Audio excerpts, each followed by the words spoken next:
Details చూస్తే విద్యా వారోత్సవాల సభలో సీఎం రేవంత్ రెడ్డి పాల్గొన్నారు. ఇప్పుడు ఆ లైవ్ చూద్దాం. ఈ విద్యను మాకు అందుబాటులో తేకపోతే ఎక్కడో నల్లమల్ల అడవుల్లో ఉన్న మారుమూల గ్రామంలో పుట్టిన నేను, వ్యవసాయ కుటుంబంలో నుంచి వచ్చిన నేను ప్రభుత్వమే విద్యను అందించకపోయినుంటే తెలంగాణ రాష్ట్రానికి ముఖ్యమంత్రి అయ్యుండేవాడి. నా ఒక్కసారి ఆలోచన చెయ్యండి. ఇవాళ ఈ ప్రభుత్వ పాఠశాలలు అనాథ శరణాలయాలు కావు. ఈ ప్రభుత్వ పాఠశాలలు దేశ భవిష్యత్తుకు నిర్మాణం చేసే ఒక విద్యా వేదికలు. ఈ వేదికలను గౌరవించాల్సిన బాధ్యత, కాపాడాల్సిన బాధ్యత, పునరుద్ధరించాల్సిన బాధ్యత, అవసరమైన నిర్ణయాలు తీసుకోవాల్సిన బాధ్యత మన అందరి మీద ఉన్నది. అది కఠినమైన నిర్ణయమైనా సరే వెనుకడుగు వేయకుండా నిర్ణయం తీసుకొని అమలు చేసే బాధ్యత నా సహచార మంత్రివర్గ సభ్యులు. ఏదున్నా సంఘాలతో మాట్లాడతాం, సహచరులతో మాట్లాడతాం, టీచర్లతో మాట్లాడతాం, విద్యార్థుల తల్లిదండ్రులతో మాట్లాడతాం.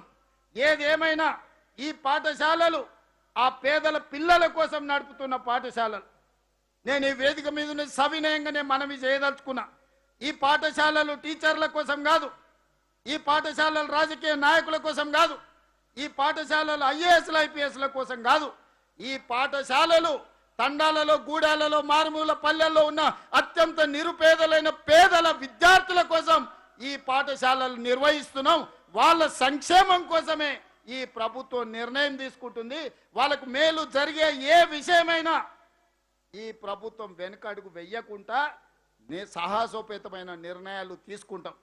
నిన్న మొన్న మేము వరుసగా తెలంగాణ విద్యార్థులకు కిట్లు ఇవ్వాలని 9 వస్తువులు, వాళ్ళకి షూ కావచ్చు, వాళ్ళకి బట్టలు కావచ్చు, వాళ్ళ ట్రాక్ సూట్ కావచ్చు, వాళ్ళకి చదువుకు అవసరమైన అన్ని తినే భోజనాల ప్లేట్ల నుంచి ప్రతి ఒక్కటి నాణ్యమైనది ఇవ్వాలి అని నేనే స్వయంగా కూర్చొని వాళ్ళు కప్పుకునే బ్లాంకెట్ల నుంచి వాళ్ళు తూడ్చుకునే టవల్ వరకు నాణ్యతను నేనే పరిశీలించి స్వయంగా శాంపిల్స్ తెప్పించి పిల్లలకిచ్చే బూట్ల నుంచి సాక్స్ వరకు, బట్టల నుంచి దుప్పట్ల వరకు, పడుకునే ప్రతి చెద్దరి వరకు, జంప్కాన వరకు నేనే స్వయంగా నాణ్యతను పరిశీలించిన.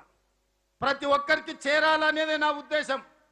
వాళ్ళకు పాఠ్య పుస్తకాలతో పాటు నోట్ పుస్తకాలు, వాళ్ళు చేసుకోవాల్సిన హోంవర్క్ సంబంధించిన నోట్ బుక్స్ నుంచి ప్రతిదీ సరైన సమయంలో చేరాలి.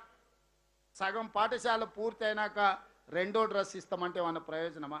ఒక్క డ్రెస్సుతో పిల్లలు బడికి వెళ్ళగలుగుతారా? అందుకే పాఠశాల మొదటి రోజే ఒక జత ఇవ్వాలి, నెలాఖరు వరకు ఇంకొక జత ఇవ్వాలి అని గతంలో డిసెంబర్ జనవరికి పోయేది. సగం అకాడమిక్ ఇయర్ అయిపోయిన తర్వాత వాళ్ళకి ఇచ్చినా ఒకటే, ఇయ్యకున్నా ఒకటే పరిస్థితి ఉండే. అందుకే ఈనాడు Savyasachi Ghosh special chief secretary గారిని ప్రత్యేకంగా నియమించి అధికారులందరితోని, వివిధ శాఖలకు సంబంధించిన సెక్రటరీలు అందరితోని సమన్వయం చేసుకొని ఈరోజు నాణ్యమైన వస్తువులను పిల్లలకు ఒక ఎడ్యుకేషన్ కిట్ ఇవ్వాలని, ఒక మంచి బ్యాగ్లో పెట్టి వాళ్ళందరికీ ఇవ్వాలని ఈరోజు రాష్ట్ర ప్రభుత్వం నిర్ణయం తీసుకున్నది. దానికోసం దాదాపుగా 1,000 కోట్ల రూపాయలను ఈరోజు రాష్ట్ర ప్రభుత్వం ఖర్చు పెడుతున్నది. మిత్రులారా, విద్యార్థుల యొక్క తల్లిదండ్రులకు, వివిధ పాఠశాలల్లో ఉండే టీచర్లకు నా విజ్ఞప్తి ఒకటే. మీ పిల్లలకు కిట్ రాకపోయినా, వచ్చిన కిట్టులో నాణ్యత లేకపోయినా, ఎందులోనే లోపం ఉంటే తక్షణమే నా దృష్టికి తీసుకురండి. ఆ లోకల్ గుండె ఎమ్మెల్యే కానీ, ఇన్ఛార్జ్ మంత్రులకు కానీ మీరు చెప్పండి. ఎవరైనా నాణ్యత లేని వస్తువులను సరఫరా చేస్తే ఆ కంపెనీని బ్లాక్ లిస్ట్ చేయడమే కాకుండా క్రిమినల్ కేసులు పెట్టి జైల్లో బొక్కలో తోసే బాధ్యత నేను తీసుకుంటా.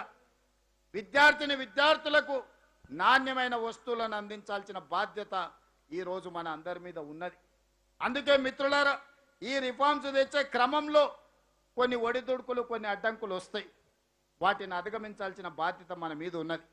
ఇవాళ మనం అమలు చేస్తున్న పథకాలు వినియోగదారులకు సంక్షేమం చేరాల్సిన వాళ్ళ కోసం, వివిధ సంస్థలకు వ్యాపారం ఇవ్వడానికి కాదు.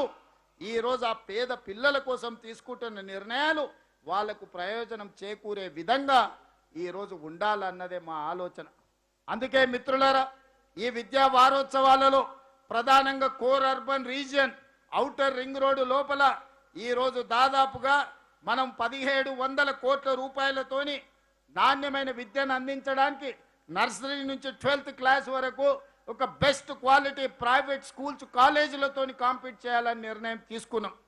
రేపటి భవిష్యత్తులో ఇవాళ ఇంటర్మీడియట్ రిజల్ట్ వచ్చినప్పుడు మనం చూస్తున్నాం, చైనా బ్యాచ్ అని, ఆ బ్యాచ్ అని, ఈ బ్యాచ్ అని ఫుల్ పేజీల యాడ్స్ వచ్చినాయి. రేపు భవిష్యత్తులో నేను కనే స్వప్నం ఒక్కటే, ఆ రాష్ట్రంలో ఉండే 100% మార్కులు వచ్చే విద్యార్థులు నా ఈ పాఠశాలల్లో నుంచి రావాలి. నా యంగ్ ఇండియా ఇంటిగ్రేటెడ్